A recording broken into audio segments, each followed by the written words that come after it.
What's Oh, up, yeah, yeah, everybody? yeah. Welcome back to the Military Retirement Podcast. Always a good time to be on here on a weekend talking to you, John, and talking to fellow veterans and retirees about everything that's going on in the world. All the things going on in the world. The All world's the turned things. into a crazy place lately. Well, Crazier and crazier. yes, it is. Yes, it is. I've heard people get notices of federal unemployment now, Yes, which is kind of crazy. So thankfully, it hasn't hit too much around my area, but I mean, what do you do at that point, right? And I saw this funny post of this dude. He was like, "Hey, get my letter of relief or unemployment on a Friday. Come back on a Tuesday in the same area in the same organization as a federal contractor." I guess craziness. why not, right? If they're open and they'll hire you, you'll probably make a little bit more as a federal contractor anyway. Right. That's Yeah, oh it's man, it's uneasy waters out there right now, and I think if you stick around for a little while, we're probably going to dig into a lot of these things and how to settle the waters and calm the waters around you. But yeah, yeah, yeah, there's was like 1,000+ people from the VA got let go. Those that's rough, folks who man. were, I think they were on their first term of their civilian employment, so they were just under a year, maybe under 2 Yeah, years, depending. probationary. Non-essential personnel, probationary. Yeah, Yeah, it's kind of crazy, and a lot of those positions, you would think that we would keep some of those positions, but I don't think this is going to be an isolated incident. I think it's going to be a trend that moves into other departments as we move down the course of this year and into this new presidential term. It's going to be a little bit crazy. yeah, it is. There is definitely a lot of movements, man, and I've seen it, and I just saw some posts of this guy. I mean, it was on LinkedIn. He wrote this whole like letter explaining that, he was a temp employee and then from one day to the next, completely just unemployed. A little rough to be in that situation. I mean, it's always good to have a backup, right?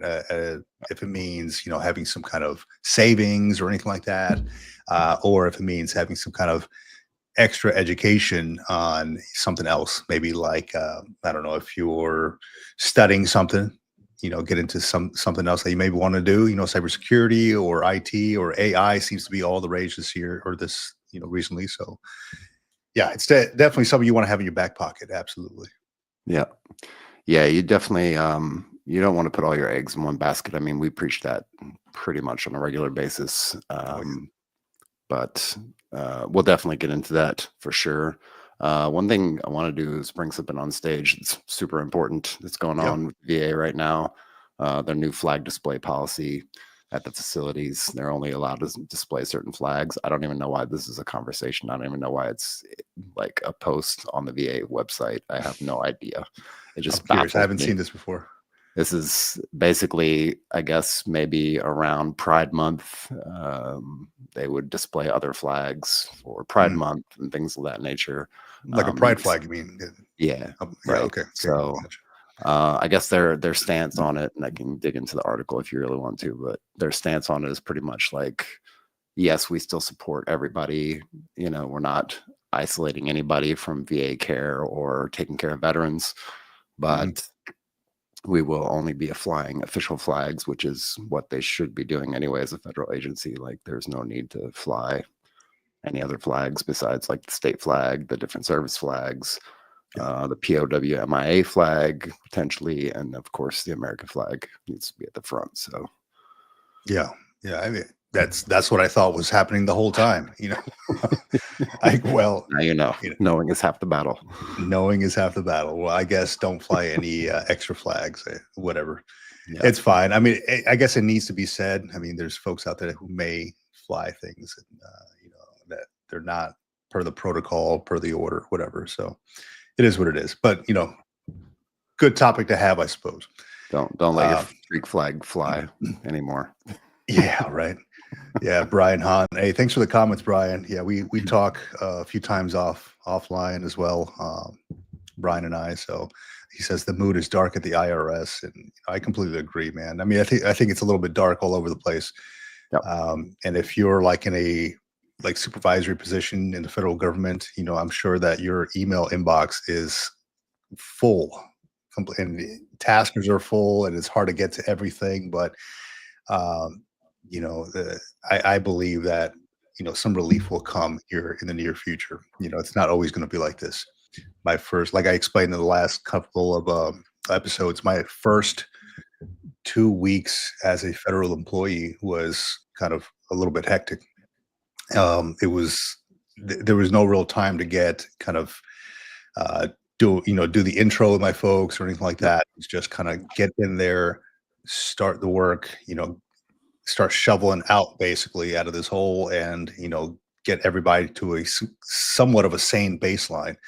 Uh, a little bit crazy, but it's kind of leveling out now. We have people that are back in office. Folks are talking. Folks are going around to different offices, things like that. I mean, things are still getting done, right? To as far as I know. So things are seeming to level out a little bit. I mean, with the exception of like weather patterns and things like that that are affecting different bases and all that. People are having to travel to work instead. So there's a lot of issues, especially like the Pacific Northwest, where we have offices up there, and then there happens to be some issues there. In the Midwest, they had some snow after so many years. Mm. So there happens to be some issues of folks getting to those bases, but for the most part, things seem like they're leveling out a little bit. So there's some relief, I feel. Yeah, and I can tell you from my personal, foxhole, the VA is definitely still out there doing their jobs. They're still working. I still have contact with my VA, VRNE rep. Oh yeah, We still meet on a monthly basis and talk. As far as he knows from his office in Pittsburgh, everything's still going pretty smoothly. Things are working, and they're getting through the bumps in the road that they're going to have whenever we have a new president in office. yeah.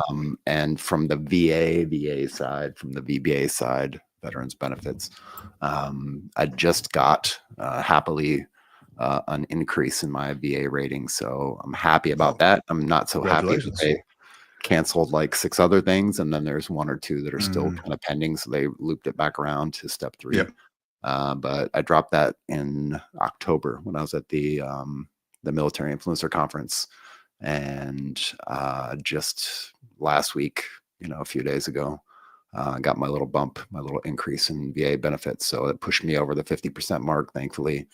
Um, and so now I get to pocket that money and keep it and use it for things and take care of stuff that I need to take care of, and pad Yeah. the income a little bit, as we're for sure going to talk about today.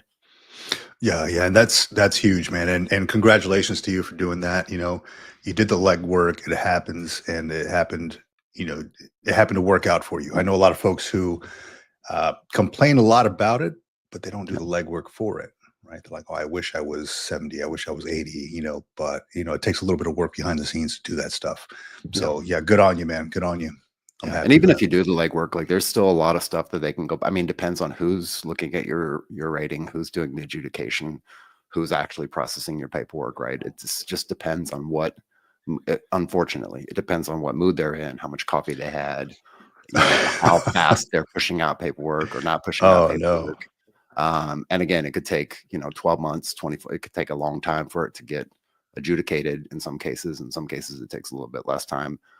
For Yeah. me, honestly, like it sucks that I have to go through this process again, but at the Hmm. same time, I get a little bit more experience with it, so I can talk to people about it in an educated manner, because I've been out for 3 years, right? So I didn't get my BDD done, and I've just been trying to catch up along the way. So I know there's a lot of folks out there that kind of sit on it, don't do it, or don't do it for whatever reason, and then they go back and try to catch up afterwards, maybe 5 years, 10 years. Some folks are Vietnam veterans that are catching up on their VA claims now.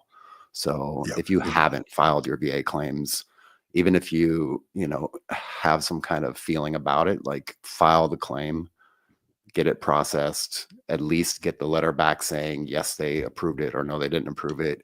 Is it service connected? Is it not service connected? And then just kind of go from there and work from there. It's a long process, and it takes time, and it probably It takes does. more time than you expect it to take. So just take that with a grain of salt, if you Yeah, will. absolutely.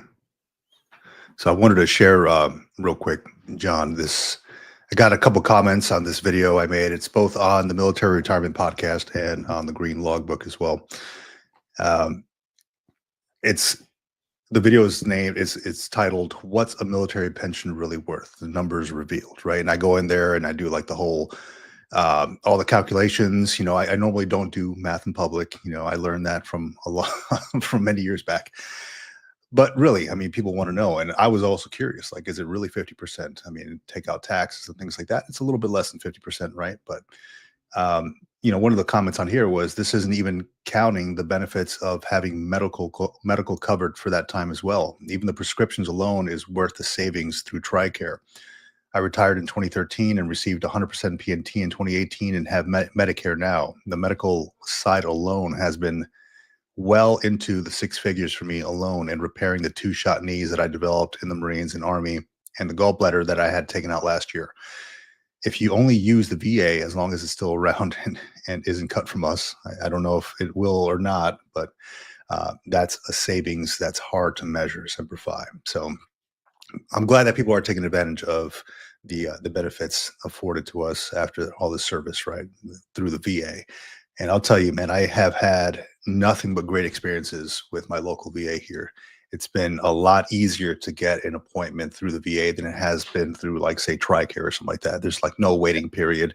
I mean, there is a waiting period, but I get like almost instant interaction with the folks, right? Like maybe like a day or two on the messaging system through the va.gov. It's really good. I don't know if all places have that same kind of experience, but I mean, they mail me my prescriptions, any that I take.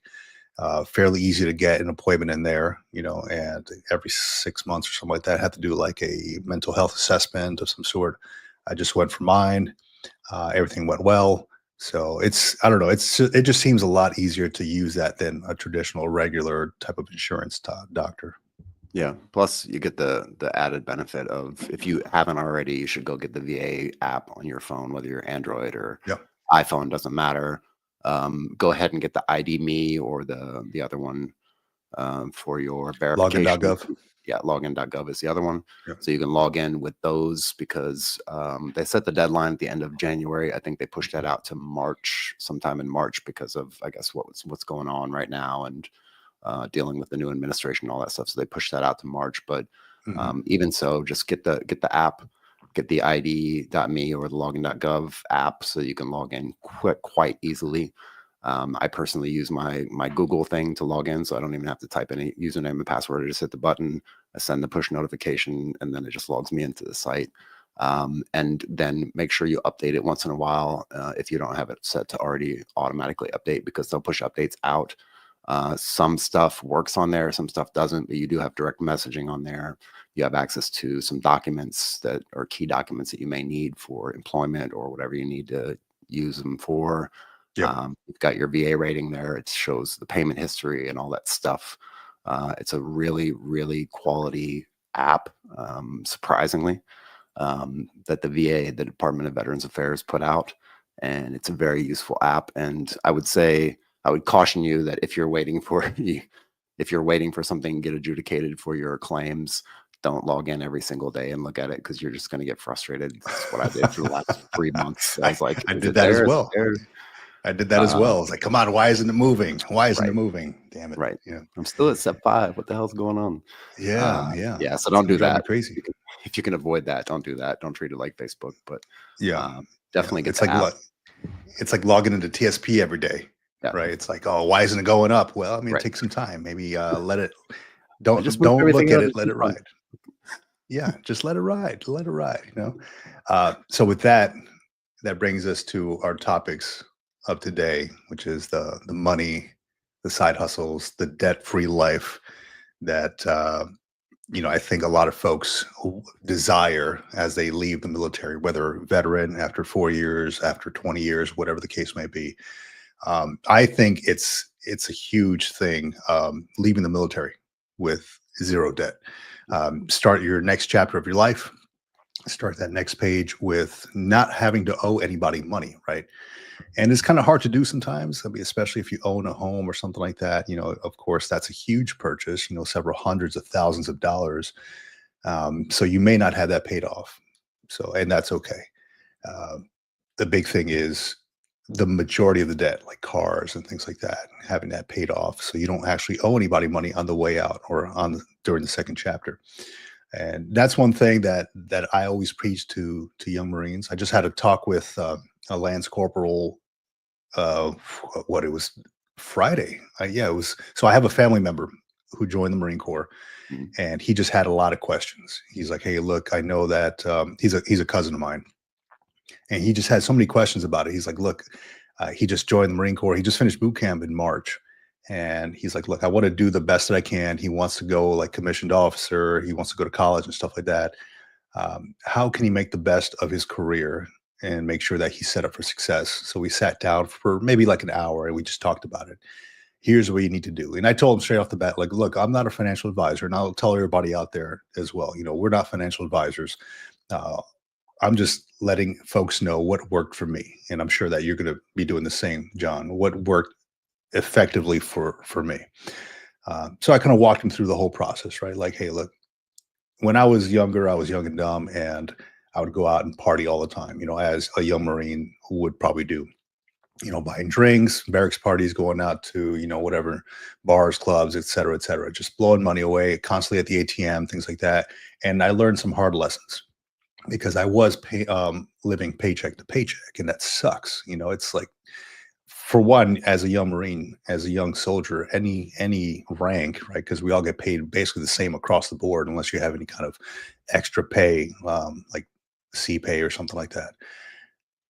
You get paid the same across the board, and it's not that much when you're young, right?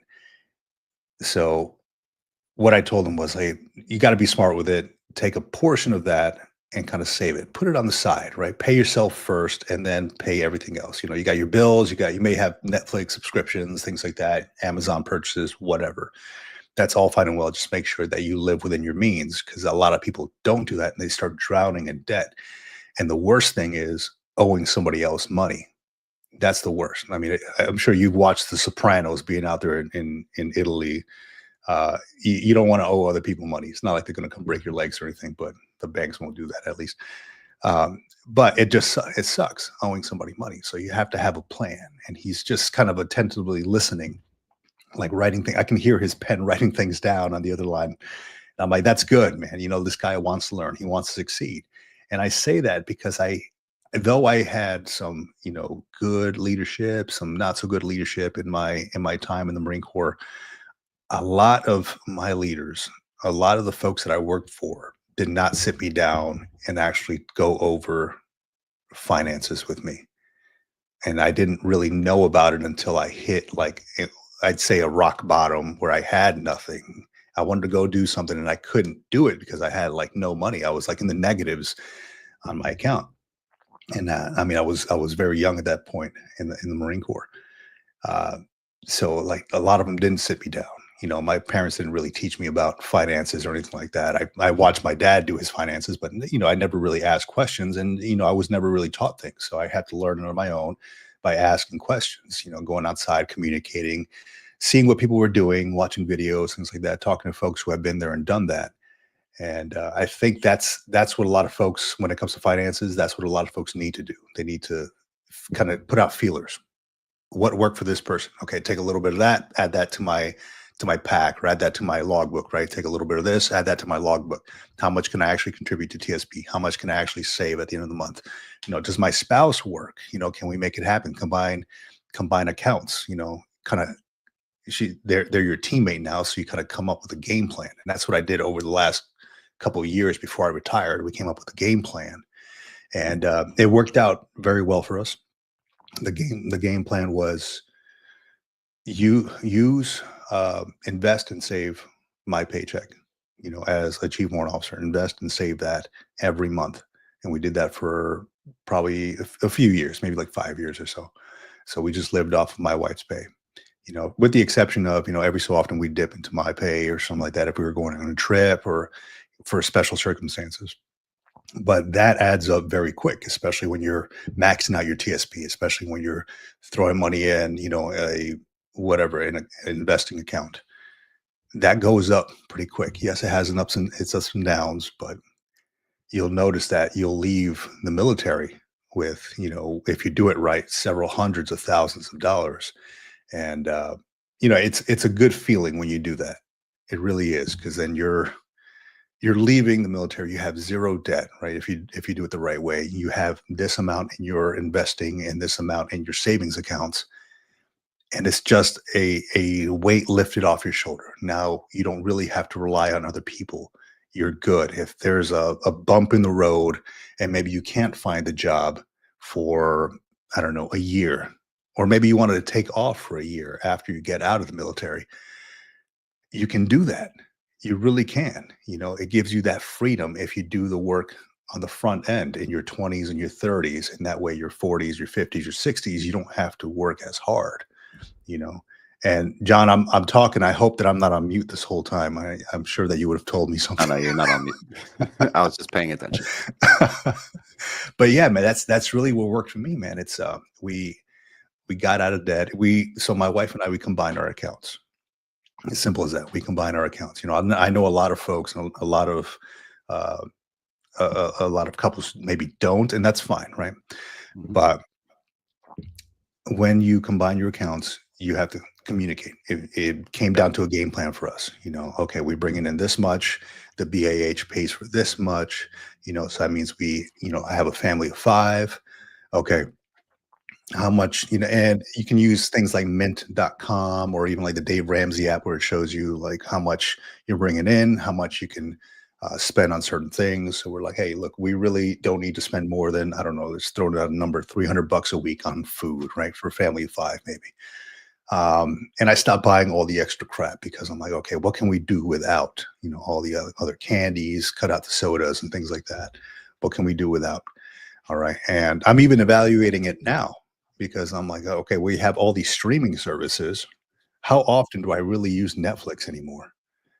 How often do I really use, I don't know, we had like Peacock or something like that. I'm like, I signed up for it just because I wanted to watch a show. I forgot what it was, Landman. I don't know what I was watching, but I signed up for it because I just wanted to watch a show. And then I forgot to cancel it. And I'm like, damn, they charged me $9.99. So I Yeah. canceled it on the spot. So now I'm identifying everything. I'm kind of going down the list. I got it written down here. I'm like, okay, what am I actually spending money on every day or every month? I'm cutting out all these, like, I still have insurance for my iPhone. Yeah. I'm like, dude, I've had this thing for like 2 years. Do I really need to keep paying insurance for it? It's still intact. And watch, the day that I stop paying insurance, this shit's going to smash. It's going to break Yeah. on me. Watch. But it is what it is, right? Like, you just go out and buy another one if you need to. But it's a recurring, what, $5, $10 charge or something like that I've been paying for maybe 2 years. Yep. I need to cut that stuff out. So just identifying that, communicating with my spouse. That's all it was, creating a game plan. And it was fairly simple. It seems like in the long run, if you look back on it, it seems like it'd be a little bit difficult, but it really isn't. Just, hey, look, here's how much you make, but can we live off of that pay? Okay, yes. Here's how much I make. Can we invest and save all this? Yes. Okay. And that stuff adds up after a while. It really does. And yeah, it helps out. If you got anything else, John, I'm talking my head off here. I could talk about this stuff all day. Yeah, no, I think I'll talk my head off for a hot second. Yeah. The reason why this kind of all came to mind and came to the surface the other day is we had a comment in the on the podcast channel, if I can get my damn computer to work. And basically, it really it inspired me, and it gave me the moment to take a step back and think about it really hard, Yeah. and what people are doing. This guy leading our own path. Hmm. Shout out to him. Reached out, and he's like, "Yeah, I've been in the military for 3 years active duty, one deployment, looking at figuring out retirement under the BRS system at the 60-year age mark or something like that." And I just really had to stop and think about it really hard. I was like, wow, this guy is just starting to be in the military. Like, he's been in for three years and maybe some change. Yeah. And it baffled me for a second, because I was like, wow, I wish I was thinking about this when I was in my first term in the military, right? And instead I was out, at the club and drinking and doing all the fun stuff and buying cars and all those things that you do when you first get in the military, or at least the things that I do when I first got in the military, and not even thinking twice about savings or retirement or anything like that. um, it really just kind of struck me really hard. So we just had a little conversation in the chat, and I got to thinking about it. And I was like, what is the absolute number one thing? And it's what you just said, right? It's getting out of debt. It seems like it's an uphill slog, and it is. And you obviously started a lot earlier than most people have, starting with just sitting down, having that conversation with your wife, figuring out what your finances are, laying all the cards on the table and being transparent with each other. And that takes a lot of trust. It takes a lot of probably some hard conversations along the way. It's not just like, oh, yeah, well, let's just combine our accounts and then everything's going to be hunky dory and fine. And we're going to hit these expectations. I'm sure it wasn't like that. It definitely isn't. I'm sure there were some conversations along the way, even, 5, 10 Yes. years in, you're like, well, hold on a minute. We've been saving this and now we want to do this. And can we do this? Right. Oh, So 100%. Yeah. luckily for me, like I'm the polar opposite of that. Like I didn't start thinking about becoming debt free. I mean, I thought about it, right? And I tried over and over and over the years, and it never really worked out. And there were a few reasons for that. But I spent the last year, actually, it was literally right after I retired. So I wasn't debt free when I retired. I spent that year following, paying off all my debt, paying down everything, minimizing my lifestyle, getting rid of shit that I don't need, that I've been Mhm. collecting over the years. Um, when we first started talking, you had a car project that you had in the garage. Do you That's still right. have that, or you got rid of it? No, no. So I got rid of that because it was becoming for one, a time suck, and it was, yeah, it was becoming a bit of a what's the word? A money I guess pit? a money suck. Yeah, a money pit. Yeah, because it was, man. I mean, it was an old. Like, it was a 1973 Pontiac Le Mans, right? So Mm. it was an older vehicle. I mean, it was in great condition when I got it, and then things just started breaking down. Like hoses start cracking, things like that. You got to replace something here and there, and then replacing the brakes was, just a kind of a nuisance. At one point, I was in a parking lot. I go to start it, and the starter just kept on going, and then I see smoke coming out. I'm like, shoot, like I got to replace a starter, right? So I took it to. I mean, and I could replace a starter easy. It had a big engine bay, right? So I could replace all that stuff. I was replacing a couple things on my own, but I felt it was starting to become a nuisance, right? Like little things breaking here and there. And that's you got to give an old vehicle love like that, right? I just didn't have the time or the patience to do that. I thought I did when I got it. So I had to let it go ultimately. I bought it for a certain price. I sold it for a little bit more than I got it for, which is cool. Sucked to see it go because a lot of my neighbors love the car. They're like, "Oh man, you're taking out the Le Mans on, the Pontiac on a Friday or a Saturday." It was cool to have, Yeah. but at one point, I had to identify like what's more important for me. And my daughter also needed a car because she started college and all that, and she's like, "Hey, look, I need to drive around somewhere." And my idea was, "Hey, take the Pontiac." And she's like, "No, the thing is like a boat. I'm not taking this." And she's tiny, right? So I'm like, well, I mean, for one, it's probably safer than any other car on the road because, like, complete steel or whatever. But I knew that she didn't want to drive it around. I knew that I couldn't keep up with it. I couldn't give it the time or the patience to keep up with it. So I had to let it go, unfortunately. It cleared up a lot of stuff. It's cleared up room in my driveway, my garage. It's a weight lifted off my shoulder ultimately. Yeah. It Not to really mention is. the emotional weight and the mental weight that you carry along with that kind of stuff. And that's Yeah. kind of my point, is like I really sat down and started to just uh, piecemeal out everything that I owned, all the bills that I had. I started, and of course, during that time, I still had like Netflix and I had Spotify and I had like Disney and some of those things because I shared accounts with my kids. So Yeah. of course, I'm not going to turn that stuff off. I mean, I did tell them at a few points in time, I'm like, hey, if you want this crap, you can pay for it. Like, you're old enough now. Yeah. But even then, it was really just sitting down, spending a good year of just putting a plan in place, a kind of a napkin back of the napkin plan, and then just going and executing. Really, it's not so much. I think what happens is we spend so much time like writing it down, planning it out, putting it on the calendar, making the pretty stickers for the calendar so we hit the milestones, we can put the Yeah. stickers up. I think if you throw all that nonsense out of the side and just write down a quick, like, this is what I want to do, this is what I want to do it in, and this is where I would like to have it completed, and then stop writing, stop thinking about it, stop planning, right?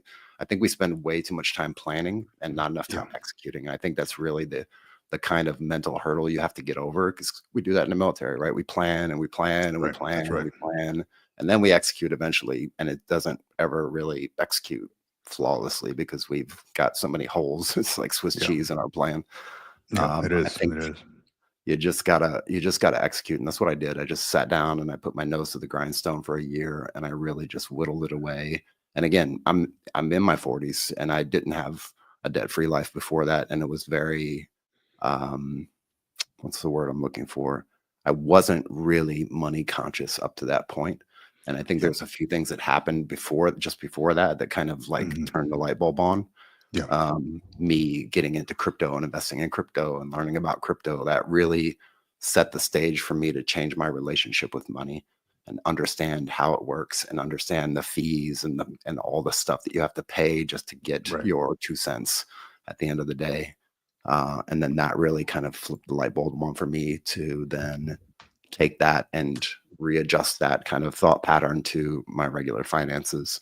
And when I did that, like I said, I just went at it hard, and I didn't have any emotional kind of reaction about it. Like, it was like, oh, I got to get rid of this thing. I got to do this. I got to sell this car. I've got to, clear out space in the garage and throw a bunch of stuff away and give it to Goodwill. Like, it really was just a matter of doing that, and not only physically doing it, but mentally clearing out that space, Yeah. emotionally clearing out that space, that attachment to those things. And if I step back away from it and think about it, like a lot of that crap that I had, and I still have a bunch of crap, but that's beyond the point, right? The crap that I did have, like, was it really there for me, for my enjoyment, for my personal enjoyment? Like, was it Hmm. because I really, really loved this thing and that's why I had it? Or was it because I was trying to look like I was impressive in some way, in some form, in some group of people? Like, am I hanging around people who do photography? Am I hanging around people who play with remote control cars? Do I have Yeah. the best remote control car? Do I have the fanciest gadgets? The newest Apple Watch or whatever, right? That's another reason why today, even today, like, if you try to give me a job and tell me I have to wear a suit and a tie, I'm going to tell you to go jump off a cliff really fast, because I'm not doing that at all. Because Yeah. it feels like for me, it's like that's the path back to keeping up with Yeah. the Joneses, and I don't want to have Yeah. anything to do with it. Right. Right. And I feel the same way, right? Like I don't I went into my job with a suit and a tie, but then they quickly told me, yeah, you're somewhat overdressed Yeah, for it. You don't have to wear that again. So you know, nice jeans are okay. And I'm like, okay, perfect. I still kind of dress up a little bit, but yeah. I think that's that's part of just our what I'm used demeanor. to. Like, that's just how we were raised, how we were Yeah. brought up. Like, I've every single interview I've went to is in a suit and tie. Like, every single one, whether it was McDonald's, whether it was Best Buy, whether it was something after the military for a civilian job. Like, it's always been suit and tie, because that's just kind of like the way my brain works. But beyond that, like, yeah, I totally get that. That's something that I did for quite a long time as well. I come to work in like a nice shirt and tie and whatever, Yeah. and they're like, "Hold on a second, we wear polos around here." Yeah. Yeah. It's just a part of the discipline, right? It's where you're used to the structure. Yeah, John, I want to bring up a couple comments that we had in the yeah, comment section absolutely. here. Gilberto Martinez. Let's see. Yes, max the TSP when you are still active duty is a huge financial success.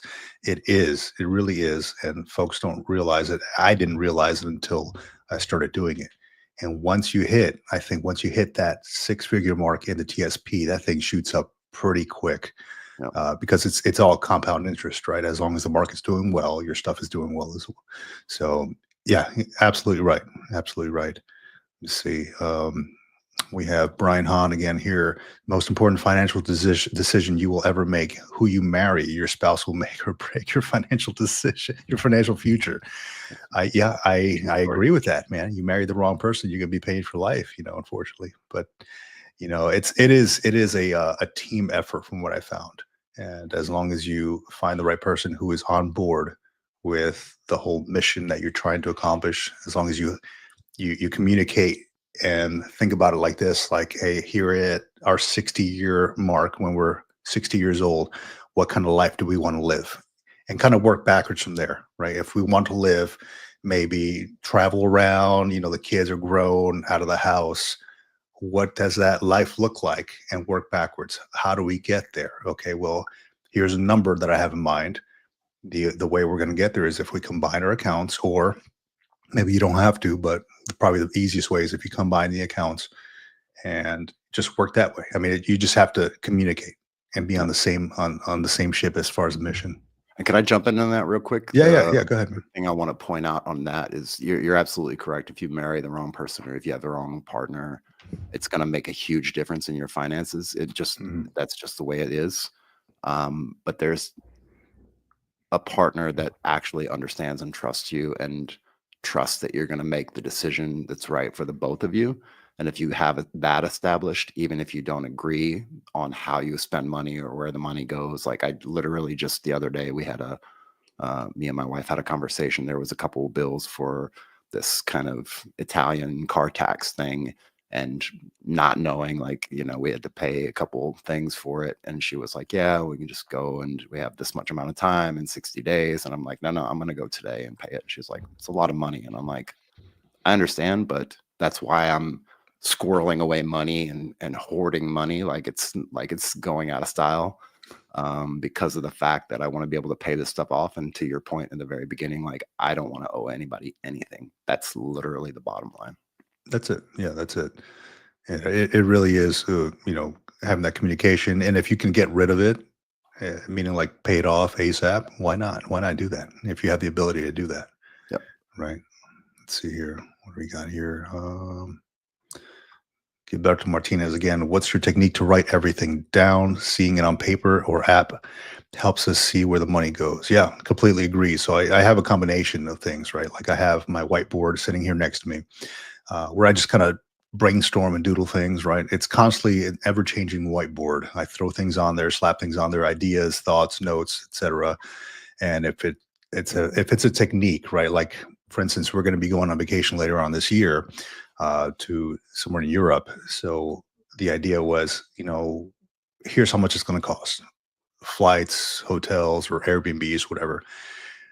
Here's how much potentially how I want to spend on food and entertainment, things like that. And what am I going to have to do for that, right? How much am I going to have to put away for that? And we can make it happen because we just have a plan, but everything goes thrown up there. If you want to use your notes app, or if you have a specific app that you use, please throw it in the comments if you have a specific app that you use and maybe you want to let everybody know.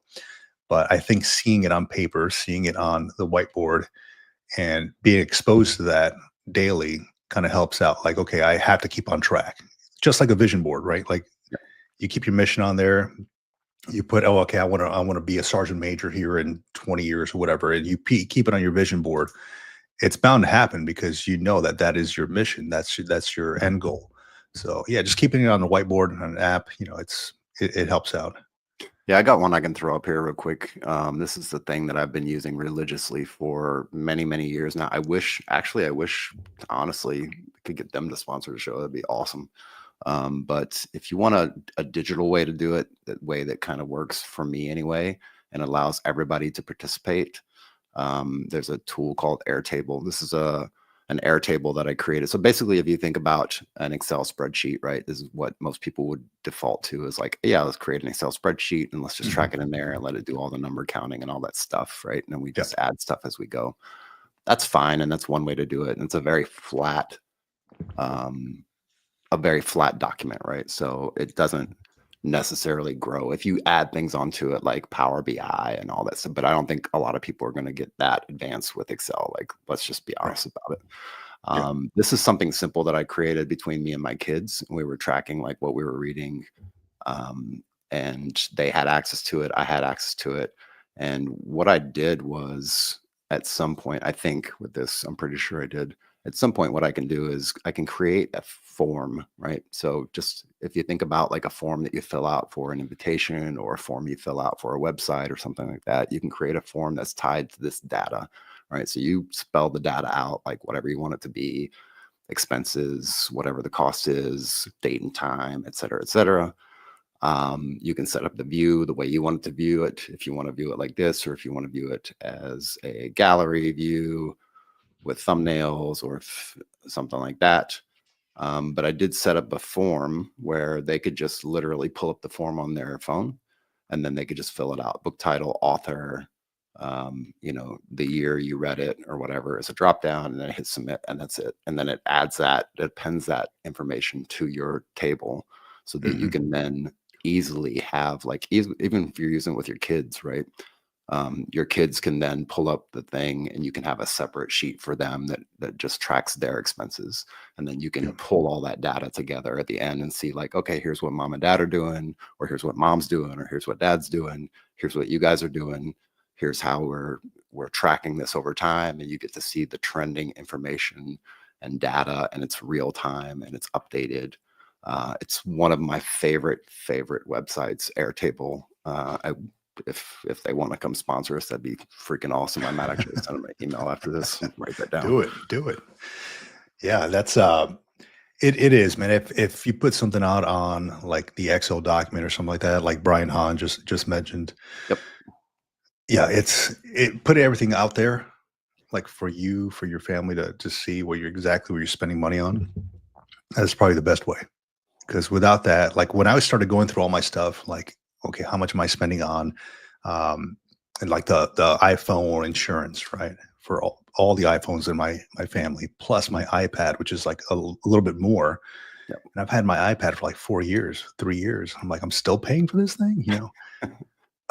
And it's a lot. It is a lot, man. And it adds up. And I'm like, look, without actually sitting down and writing stuff down, you don't actually know what you're paying for, because little things, like they say ounces equal pounds, right? When you're putting on your pack, ounces equal pounds, cents equals dollars. So without going into your finances, just go down your bank account, your bank statement, just see the little amounts that are coming out every single day, and just can't see if you can cancel those things out. Yep. Like I'm no longer going to be using potentially Netflix because we just don't watch it enough. Yes, they have cool shows or whatever, but I mean, we watch probably a certain amount of shows. And if I want to get on it, maybe I'll get it for a month. That way I'm not going into it like every month. And I just use it as I need it, basically. I mean, if you think about it, coming from the military perspective, and I would say Mhm. the majority of the audience here has a military background, whether you served for a full 20 plus, or you're just serving now, or you're getting ready to think about serving. The military mind, like, you're already trained to do this stuff, right? You're already trained to Mhm. do monthly audits of things, right? You do records reviews. Usually they're annual, right? But records reviews of all your records. You sit down with the HR folks, and you go through all your records and make sure you have all your performance reports and all your awards, and all that stuff is there, right? And everything's That's right. dated, signed. Your SGLV and SGLI forms and all that stuff needs to be up to date, and you kind of go through that every year. If you have to, like, if you don't know and you need a starting point, there's apps like you had mentioned that you can plug your bank account information into, and it'll automatically, like, categorize things. Some banks actually do that automatically, like a USA kind of categorizes things as well. But you can just go through and just block and go into your phone or into the website where your bank account is, if you have access to it like that. And you can set a date range for, like, the last 30 days or last 60 days, and just go through and see, like, what exactly is what. And there's going to be some stuff on there that you're going to be like, what? $6.99 going where? Like, I don't even know For where real. the hell this is Yes. going. Yes. And then you can start to whittle things down that way. Just basically go through and do an assessment, and look at what you've got. And then you can start to go through and pick out the targets, and send ammunition downrange towards the targets to take them out one by one. Yeah. And I like what Here, Gilberto Martinez put up here.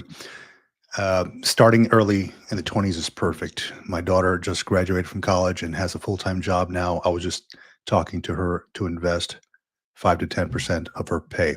And that's awesome, Gilberto. And I'm glad you did that because my daughter is in college as well. And I just had a talk with her about it just a few weeks ago, just asking her. I didn't force anything upon that, right? Because it's her money. She's full-time, or she works part-time and then part-time school. But just asked her, like, hey, look, can we sit down and talk about finances? Because I want to make sure that you're set up for success. And the funny thing is, she doesn't really know that I've been investing for Mhm. her, In the since she background. was a kid. Yeah. So she doesn't know. And she's not going to get that yet, right? Until I know that she's financially able to understand the way money works and can maneuver all that the correct way.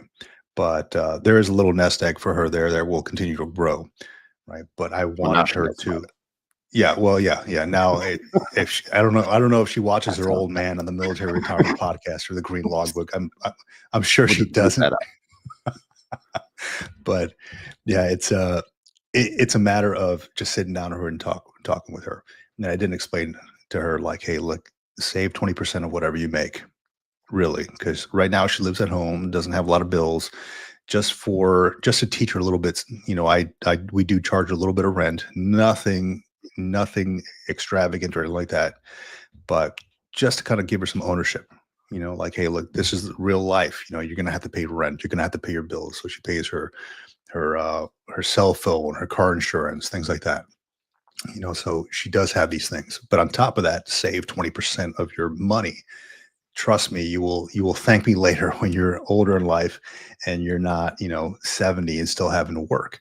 And I taught her how to invest and all that stuff. So it's a learning process, right? Because how fun is it for a teenage or a 20-year-old girl to learn about finances? It's not really that fun. Shit, it wasn't fun for me when I was 20, right? But it's a learning process. But yeah, I completely agree. Just start them early. Education is power, really, when it comes to investing. Yeah. And I'll say this about another point that I wanted to kind of bring up Mhm. as far as I'm glad that you said education. I feel like that is the second most important thing. Like I feel like we've gone through this process of we've gone through high school, college, and we've gone through some military service, and we feel like we're at a point where we're the thing that we talk about with jobs and with going out of the military into civilian life, and we have this expectation like we've been doing this shit for 10 years or 20 years in the military, why wouldn't I get hired to do it? I Yep. think if you really, for every single person out there listening or watching, if you really just step back for a second and just give yourself a little bit of humility and just try to look at things from the perspective of what can I actually learn from this process? What do I not know? I've been recently reading a book by Werner Herzog, who's a uh, world renowned film producer. He's made, tons and tons of really extraneous films about different subjects. And also just reading his kind of memoir, it's really shown me he was born in 1942 in Germany, in southern Germany, Bavaria. And that was right at the time when World War II was going on. His parents were both, in the beginning, both advocates for the Nazi Party.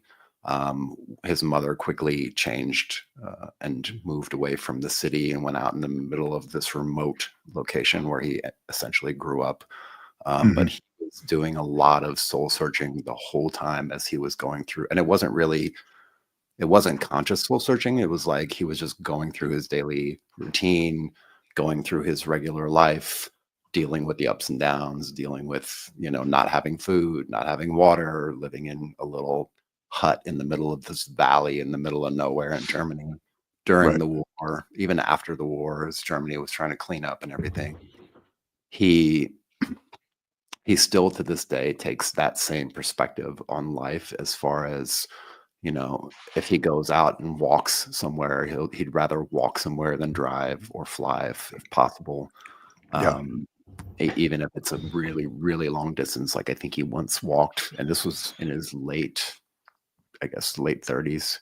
He walked literally from like Munich to Paris like literally walked there to visit somebody who was supposedly dying, and he told her like, don't die, I'm on my way, and or whatever the case may have been. But taking that kind of perspective, that really humble approach to life, and that simplistic humility to life, allows you to not get such a big chest and a big head about things and be like, well, I've got this shit, and I've been saving money and I know how to spend money correctly. Like, take it from the perspective as you don't know anything about it, and try to learn all you can about it. And I think Yeah. you would really benefit from that, not just in the financial side of things, but in life in general, in education in general. I'm learning that through the process of going back through college again and finishing up my degree that I've been working on for the last 30 plus years. It's really just a matter of taking things from a child's perspective, from first principles perspective, of wanting to understand how things work rather than knowing how things work, because you really don't know how shit works, even if No, you've been doing it for decades. I don't know how anything works, man. Exactly. Yeah, if you're the smartest one in the room, right, you're in the wrong room, as I say.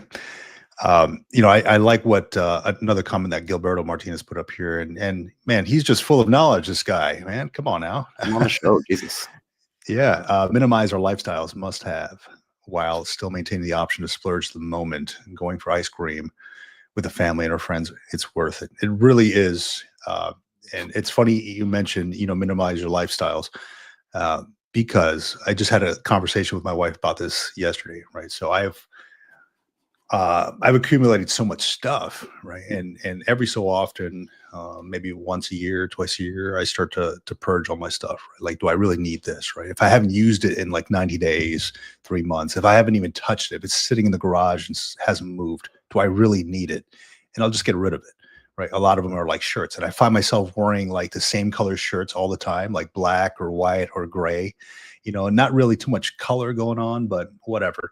So I told her, hey, look, I'm just going to get rid of all the other crap I have, all the other shirts that I don't wear. Like I just, yeah, you go to these events, you get a free t-shirt. Sometimes they'll give it to me. I never wear the thing. Right. So I'm like, hey, let me just donate it or whatever. It's just extra crap laying around. Just get rid of all that stuff. Like old shoes that I don't need. Just get rid of that stuff. Just purge it. Just the essentials, just the minimum. Like, what do you actually need? We as humans don't actually need 20 pairs of shoes. These are nice to haves. How many people just get by with one pair of one pair of sneakers a year, and then maybe a pair of dress shoes or something a year. I find myself having maybe too many shoes, because sometimes I walk by in the Marine Corps Exchange or the Navy Exchange. I'm like, oh, look, they're having a 20% off sale on Air Force Ones. Maybe I want to cop a pair of Air Force Ones. Yeah. And I'll pick them up, and I'm like, damn, do I really need that stuff? And a lot of times I find myself just like, the shoes are in the box. I'm like, I'm just going to return these, I'll get buyer's remorse or something like that. And it is a real thing. So just kind of finding out what you can live without and getting rid of that stuff, kind of cutting the fat out of your life a little bit. Do you really need all these shirts? Do you really need all these things to live? And I don't know about you, John, but I listen to like the Minimalists podcast a lot, Yep. and they do talk about, cutting down on things, because the physical clutter of things leads to mental clutter and all that. And it's a real thing. And that creates a lot of anxiety. Like, man, I got to keep up. There's too much stuff in my room. I'm having to walk over like piles of clothes or, whatever the case may be. And it really does lead to a lot of anxiety. Get rid of stuff. I'm okay with having 5 shirts in my closet. Like when I retired, when I was probably 6 months before I retired, I got a hold of this company that does suits for veterans who are transitioning to civilian life. And I can't remember the name of the place, but I purchased 3 suits. I've worn them once. Out of all 3 that I have, I've worn it once. Just one gray suit. And I'm like, do I really need 3 suits? Why the hell did I buy 3 suits? They're just sitting there. They're sitting in my closet.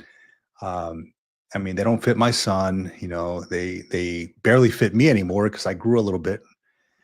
But it's like, do I really need this? So I'm going to be donating these. I'm probably going to keep one of the suits, and I'll be donating the rest of them to maybe another veteran who might need this.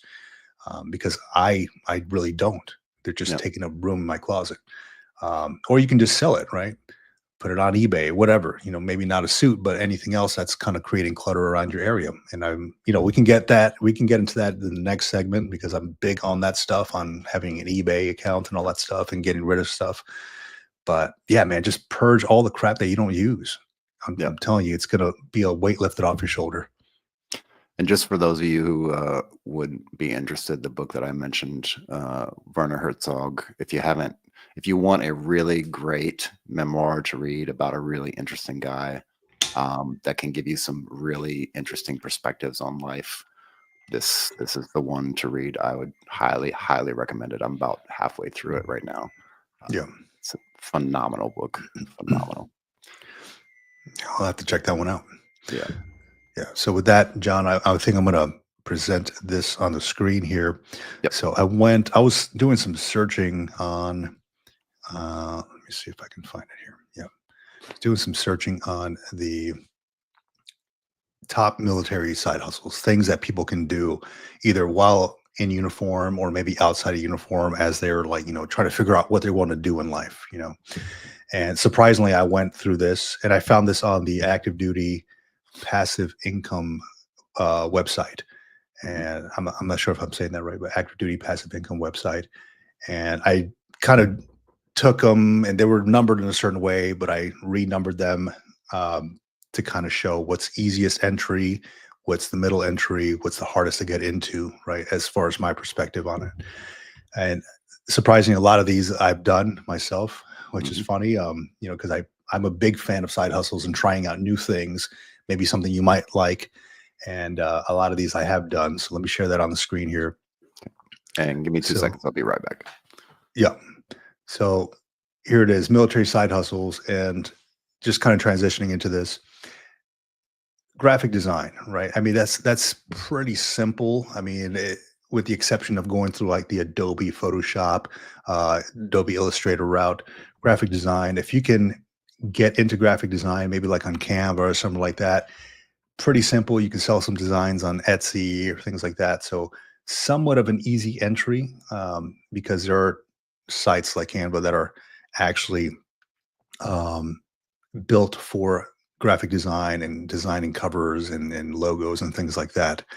Let me see here. We got cutting hair. So this one's somewhat simple. I mean, you won't have a barber's license, but I did that as a side hustle when I was active duty. I would, in my younger years, make barracks calls and do barracks cuts, right? And I got really good at it. Been cutting my own hair since maybe since I was 15 years old, and actually made a video on how to cut your hair on another channel I have. And I was asked by some of my Marines before I got out to give a PME, right? A PME, a professional military education on cutting hair. So we set it up outside of our building and I had all the Marines around and we actually sat down and talked about how to cut hair, how to do like a somewhat of a fade. It's all in the wrist. I tell them do the line first and then do the fade. I still cut my own hair. Been cutting my own hair for probably 22 years now, or maybe more than that, 25 years. And that video I made on cutting hair, I think I estimated it. And it's even like lowballing it because I didn't incorporate any kind of like tips or anything like that you give. But I think I probably saved over $25,000 just because I learned how to cut my own hair. So yeah, either you can save you money or you can do it on the side if you want it. DJing for events. I know a lot of folks, a lot of people active duty and even outside who are retired who DJ events. No longer do you have to learn a lot of like the record stuff unless you want to get into that. But DJing for events is pretty lucrative. I mean, they have to like lock you on. They have to provide you obviously payment and all that stuff for your time. So, and if they cancel on you, then there's also a fee for that as well. So that could be something lucrative that you look into. I think the only big cost is getting the, if you don't have a laptop already or getting the equipment for that. I've done this myself, referee and umpire youth games. I think it's like $30 a game or something like that, or $50 a game that they give you. something on the side. I mean, it's pretty good. I mean, you get to be outside running around a little bit. It feels good to help out with the youth sports and all that. So I kind of love doing that, and haven't done it this year, but I do participate in like coaching. But as far as certified referee or umpire, they do pay for that. Mhm. The ride share like Uber, or what's the other one? I forgot the name of the other one. Lyft. Lyft. Yeah, there you go. So yeah, I mean I know a lot of people who still do that. I don't know how much they pay nowadays, but for instance, I went TAD probably a year and a half ago. I was in Virginia, and actually one of the instructors for the course that I was at was my Uber driver, and I had no idea. He's like, "Hey, where you headed?" I'm like, "I'm going to this building here." He's like, "Oh, okay. Are you part of the course?" I'm like, "I am." He's like, "Oh, well, I'm the instructor there. Great to meet you." We had a good conversation about it, right? So yeah, ride sharing. I mean, especially if you live in a bigger city, it's pretty good. I don't know about dog sitting or anything like that. I try to stay away from dog sitting or babysitting. But if you're going to be doing that, like I tell my daughter, if there's availability, go babysitting or dog sitting, go ahead and take that. It pays pretty well. I don't know about pizza delivery, never done that myself. Yard work. So a while back, my son asked me to do like a side hustle. Dad, I want to build a business. So we started doing yard work, and it was lawn mowing, edging, it was yard cleanup, raking leaves, things like that. And people paid pretty well. I mean, we were there for like maybe an hour. People paid, 30, $40, after we finished. And it was like, we just tag team it. And really all I asked them for was money for the gas and for the maintenance of, the, the equipment, maybe changing the spark plug or whatever on the lawnmower. But I gave him the rest of the money. We were able to invest it. He was able to buy his own computer, things like that. So kind of showing him that hard work equals, a payoff. Um, Teaching English, I've not done this myself, teaching English, but my wife has in Japan, and it's pretty good. It's a way to integrate into the community. I'm sure like in Italy they do that as well. It's a way to integrate into the community, help out folks, teach them something that they haven't had knowledge of before. So pretty good. That's the way a lot of people who do the digital nomad thing, if you're traveling around the world, or That's if you right. decide you want to travel after you get out of the military, you can actually earn your wages doing this in a number of different countries. There's always a need for it. That's right. That's right. Flipping thrift store items. This is a easy one, but it's hit or miss, right? Like there's times where I go to the thrift store and I find some incredible things, right? Like we found like a Tom Brady jersey, a brand new one. We bought it for like, I don't know, $12. We ended up flipping that thing for 190 on eBay. So that was a great find. I found a signed Vince Carter hat for $5 at the Goodwill, and I ended up, reselling that thing. So, I mean, it's a hit or miss, right? But Yep. that's a pretty good one. And you can Also find a yard ton of sales. videos. What's that? Also, yard sales are a good way to Yeah. get Yard that same sales. kind of effect. Yeah. Yard sales. So that I'll tell you, the best find I ever had at a thrift shop was buying a soccer ball for $2. Mhm. And it was a World Cup match ball. And I was like, and I noticed it and I didn't say anything. I was like, at $2, man. Yeah, I'll take it for $2, whatever. It's just a regular ball. And I wish I had a screenshot of the eBay listing, but I ended up selling it for about $800 on eBay. Wow. Yeah. So it was pretty good find. Let me see, just going down here a little bit. So Fiverr's a good one. It's more for like freelancers. If you have like some kind of, maybe you have knowledge in something. Like I've done Fiverr for a voiceover. I did a voiceover a while back for a tourism board for a certain country. And I won't say it or anything like that because people are going to start looking it up. I know I told some of my Marines that a while back and they found it. I was like, damn, you know what? You can't hide. But yeah, I can't hide, right? But things like voiceovers, if you're a voice actor, if you have any knowledge on graphic design, logo design, things like that, sign up for Fiverr. Maybe try your hand at that. The big thing with that is there's a lot of competition, especially for folks outside of the country, like in Yep. India or things like that. There's a whole lot of competition on that. Selling clutter on eBay is huge, right? That's tons of stuff. Like I have old cameras and things like that that I sell on eBay all the time, and it makes some pretty good money. I'm a top rated seller on eBay right now just because I sell so much on there. And I also do go to like thrift shops and yard sales and things like that. Yep. Let me see. Not food delivery, certified notary is okay. Um, I don't know. Fireworks stand. I don't know anybody that has a fireworks stand, but maybe that could be good. I don't know. It was just part of the list, so I put it on there. Yeah. I like you got notary on there. I know a bunch of folks that I was in the service with Notary. active duty that were active notaries that used to do so. I used to love it too because I could just go upstairs to their office and be like, "Hey, pay them $50 or $20 or whatever the cost was," and they just stamp the thing and be done with it. Yeah, it's pretty easy, especially if like you work hand in hand with maybe real estate. There's a ton of notary stuff that you got to notarize for real estate documents.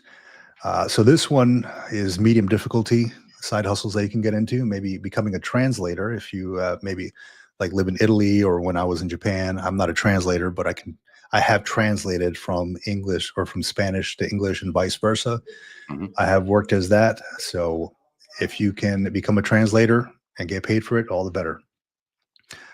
Vending machines, that I'm finding is a pretty good business the more I look at it online, because I looked Oh, at it myself, but you have to have the routes, you got to have the machines, so there's some upfront cost for it, right?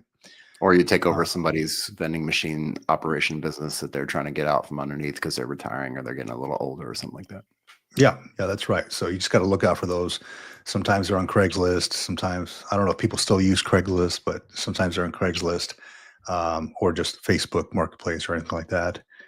Affiliate marketing. I don't know too much about affiliate marketing. I've heard it could be all right, but you just got to learn how to use it. So that's why I put it in the medium difficulty section.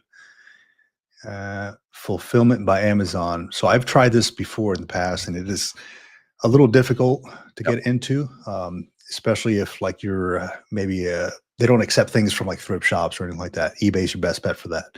You have to be like a certified reseller for, I don't know, maybe Nike or whatever brand you think of, but it has to be like new items, things like that. So you have to be able to fill in the criteria that they need for that.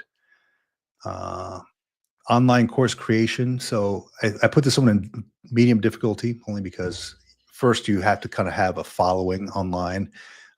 Then you have to create the course, or you can hire somebody maybe like on Fiverr or something like that to create the course for you, or assist you.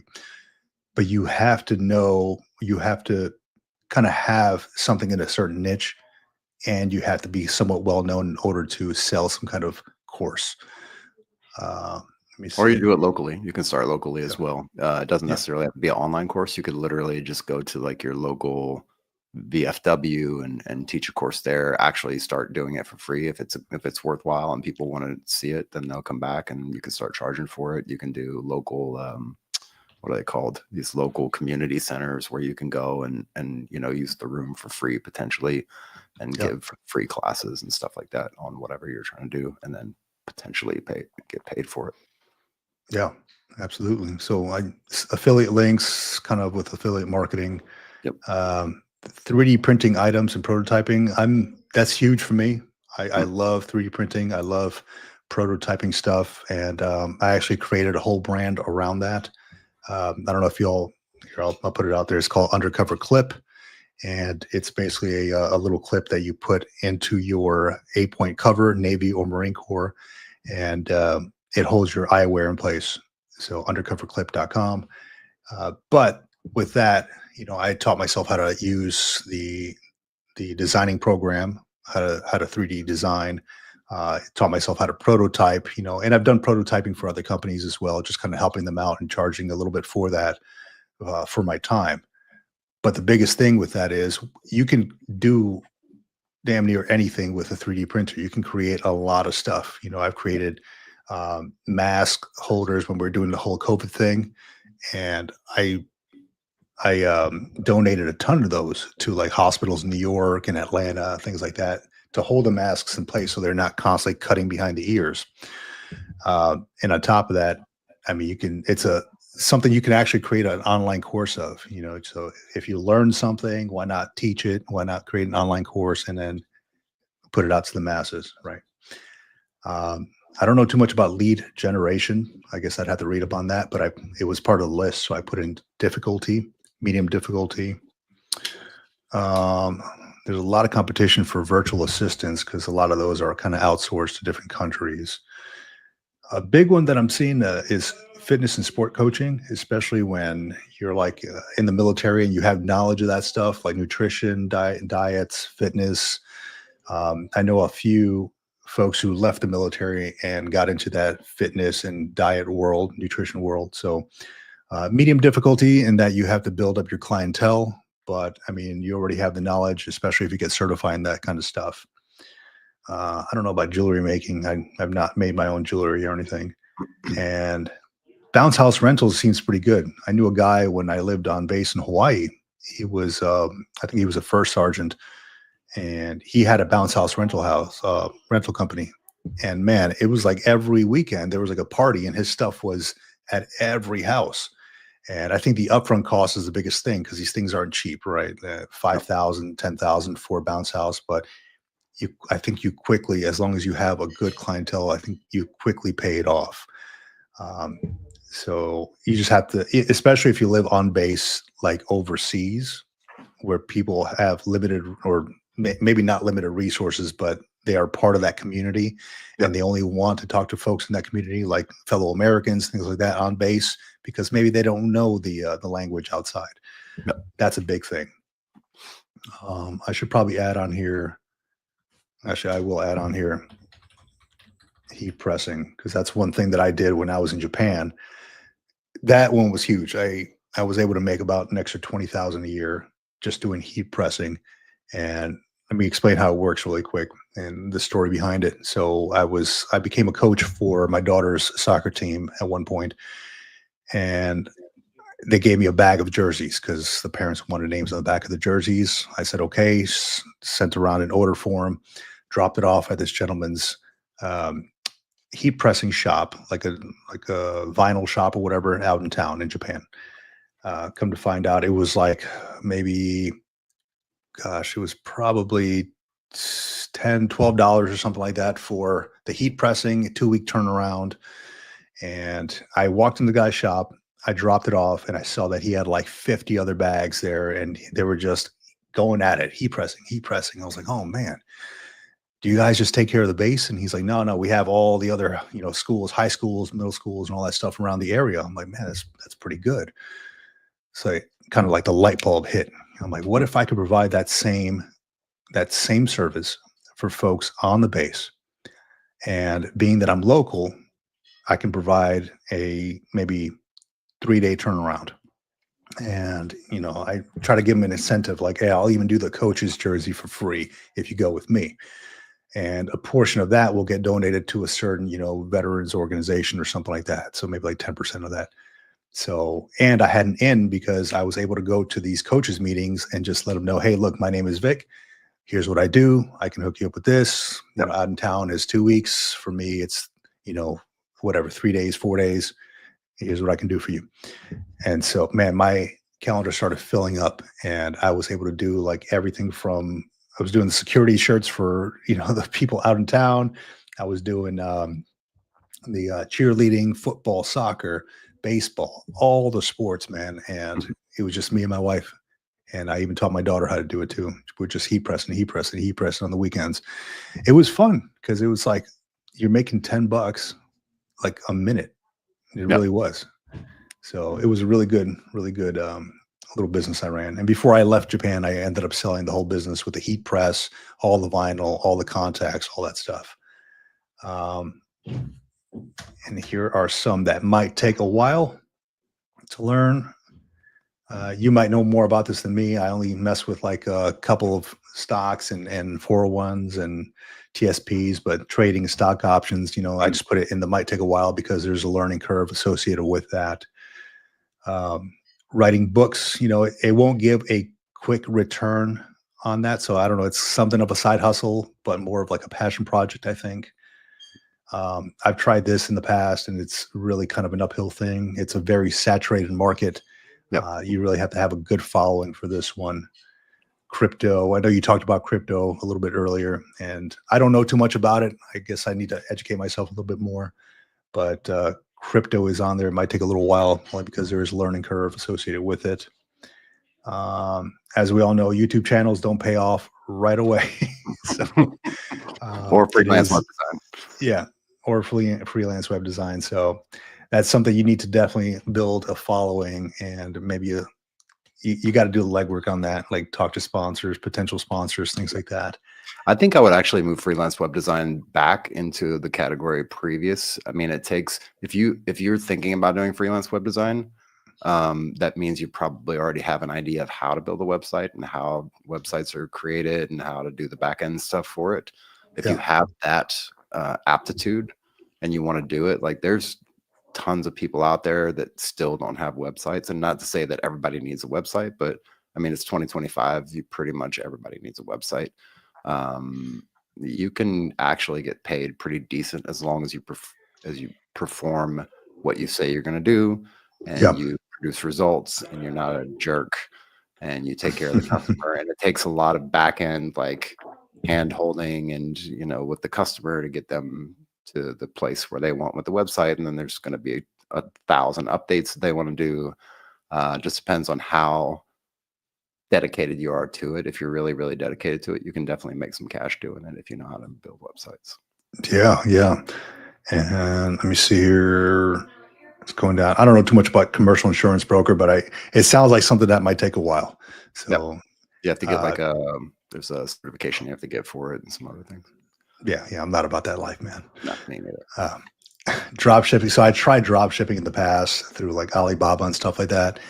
There's a lot that goes on with it. It just wasn't for me, because a lot of it was you drop ship it to the customer, your name's associated with it, but you don't know what the package is going to be like when it got drop shipped. So it's like the package would arrive from wherever, Taiwan, wherever it's coming from, in a crappy condition, and then you're liable for it. So it looks bad on your business. So it's like, I don't want to have to deal with this. It's way too much.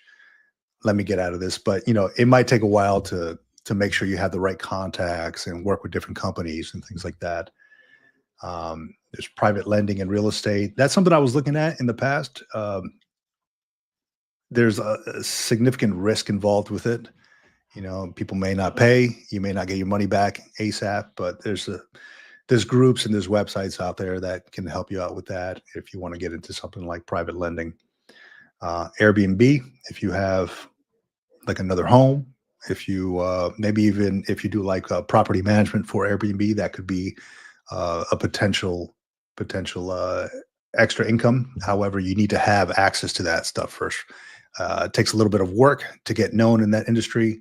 And also, if you don't have a second home that you want to Airbnb out somewhere in a desirable area, that's also a little bit of an uphill battle.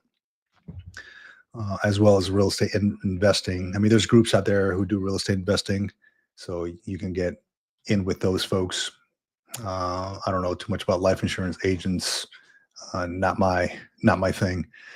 I've done painting and commission art, so that does take a little while. You have to build a clientele and things like that. So definitely, if you're good at it, why not try it out? Go on Etsy. You can sell your art, stuff like that. I've purchased commissioned art in the past. I've made commissioned art in the past, but you need to, establish a clientele and this and that. Custom carpentry and woodwork. I mean, you got to know something about that. I'm not a good carpenter myself.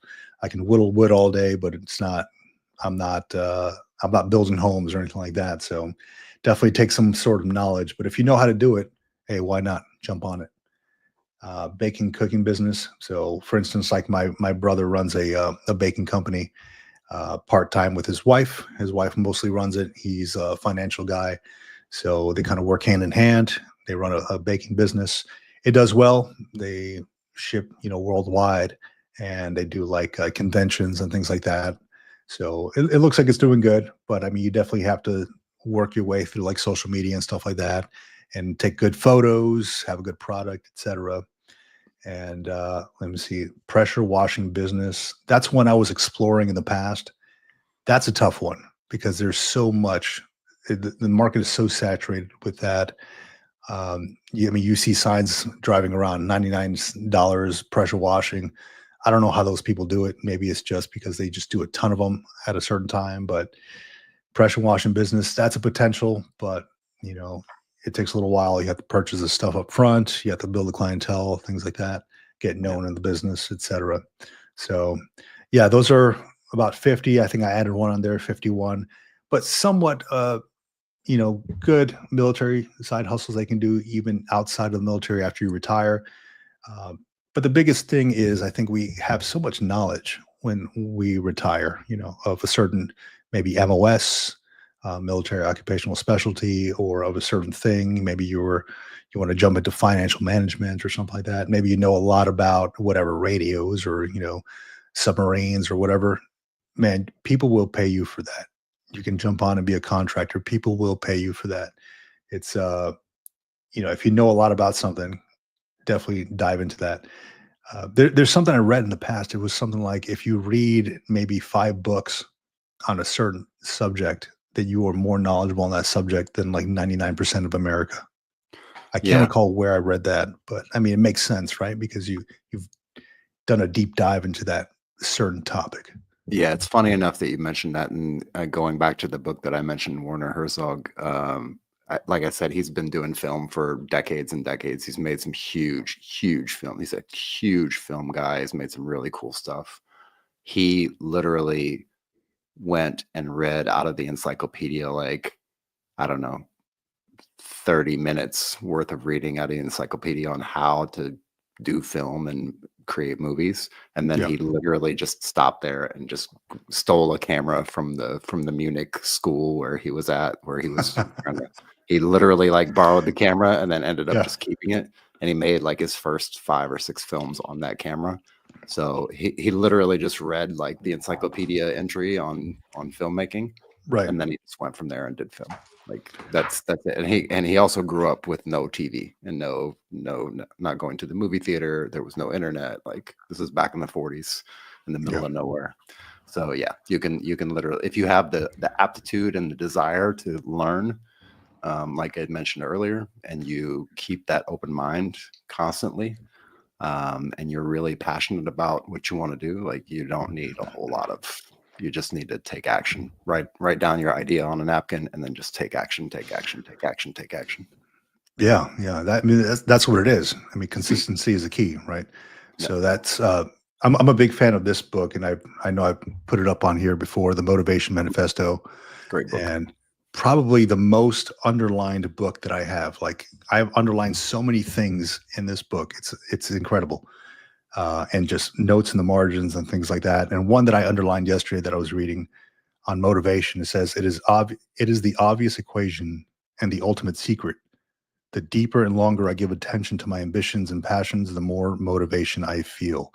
Like it just keeps you going, right? The Snowball longer effect. you dive into that. Like even this podcast, man, like the more I dive into topics that we want to talk to folks, uh, guests that we're going to bring on, the more like I want to get into it. And like, I mean, even our conversations after we finish the live stream, right? Yeah, go on for like an hour. Yeah. Sometimes. Yeah. So everybody that's listening, just understand that like after we We should finish this record live that stream, behind the scenes shit. yeah, right. After we finish the live stream, John and I are still on here talking like admin stuff and ways forward for like an hour. It's crazy. And we probably should Yeah, should and our wives are like, "Hey, are you done? Can we eat yet? yeah, Or we're going to lunch? What the hell's going on?" exactly. But it's fun, right? Because it's what keeps us motivated. It keeps us going. Like you focus on your ambitions and stuff like that. Yeah, I So mean, yeah, recently I just again, I think I might have mentioned it last week, but I'll just mention it here. Just going through that process after coming off of military active duty service, taking that 3 years off. In that time, I did a lot of volunteer work with a lot of different things in a lot of different places. yeah, One of those things just happened to circle back around. It actually circled back around a few times, but working with the AFN folks here locally in Sigonella, doing some camera work with them, doing some voiceovers. They still call me up to this day. I'll get messages out of the blue and be like, "Hey, can you come over and do some voiceovers for a couple spots we have on the radio. Like, we just want to do some more stuff with you. They actually reached out and sent me an email to do some freelance photography for a wedding. Talked to the guy.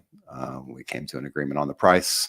I invited a professional photographer that I know to come. He said he's down and he's willing to do it. So I get to spend, an hour or two with a professional photographer doing professional photography. Oh yeah. Even though I've spent tons of money on cameras and lenses and all this crap that I have, now I get to actually put it to work and actually make some money. And that's freelance work, right? It's literally just going and doing something that I really enjoy doing, which is taking photos, framing shots, doing all that stuff.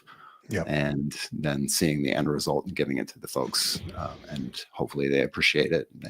And they're thankful for it, and they maybe print off a couple prints and put them in a photo book or something like that. But really, it's all just through those little happenstance kind of things that happen along the way, the volunteering, and then getting into photography, and then all kind of just combined at some point and led to a freelance gig. So. And that's how you learn, man. I mean, you got to put in the time first, and then you learn the craft, and then you are potentially able to make some money off it later on down the road. Yeah. Right. Yeah. That's what it's all about. Yeah. And I think the thing about it, like aligning myself with somebody who's actually a professional wedding photographer as well, and being able to just kind of soak that information up, because there's a lot of stuff you can learn from somebody just watching what they're doing.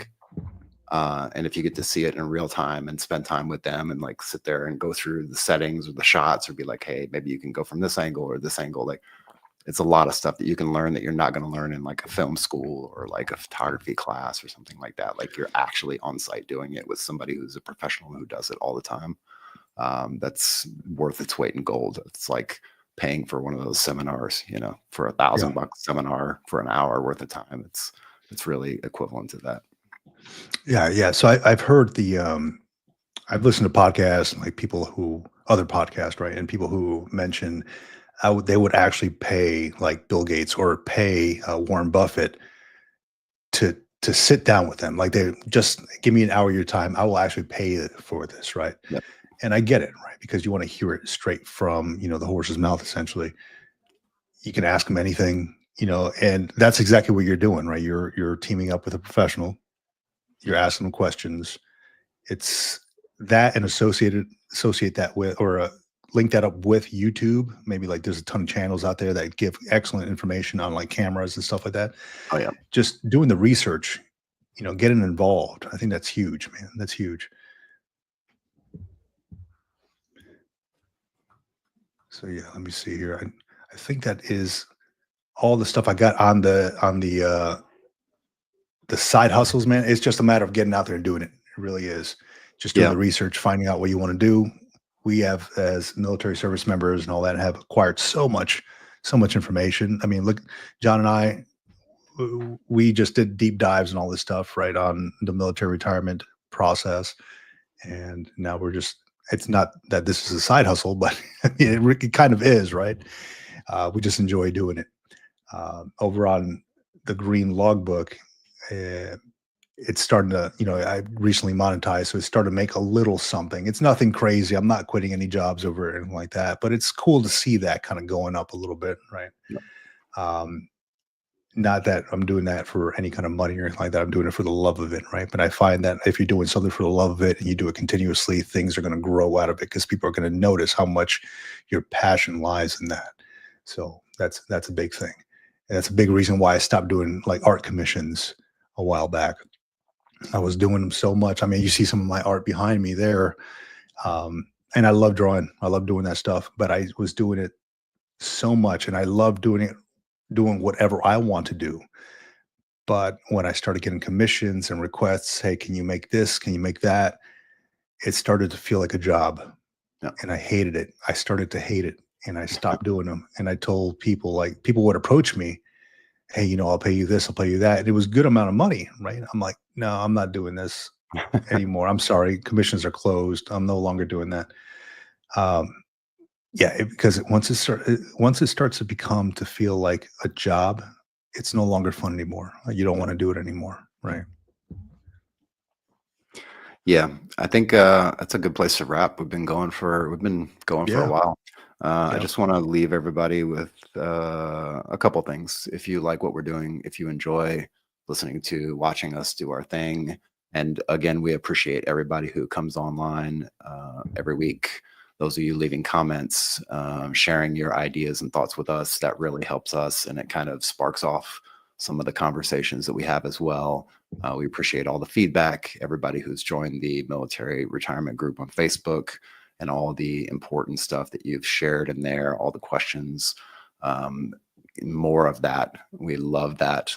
We really enjoy being a part of building this community. If you like and love what we're doing, don't forget to hit the like and subscribe button if you can. Follow us on all the podcast platforms out there, on Apple and Spotify and everywhere else. We also run the podcast on a separate channel here on YouTube as well. Trying to keep up with that and keep the back end churning so we can keep things moving. And that's a lot of that falls on my shoulders, dropping the ball on that sometimes. But I try my best as well, as I'm doing a full daytime job and being a husband and all those wonderful things as well. So check out Vic on the Green Logbook. If you need to get a hold of either one of us, the Green Logbook at gmail.com, military retirement podcast at gmail.com. You can send us an email. We're happy to hear what you have to say, happy to answer any questions. And just want to leave everybody with this sentiment. If you're spending money, spend it on experiences and not stuff. Yeah. Big time. Awesome. Well, let's wrap it up here. Great live stream, great podcast. You can find us everywhere, like John mentioned. Thank you for joining us today. See us again next Sunday, 9 a.m. Pacific time, 12 p.m. Eastern time. Thanks. Out here, man. Out here.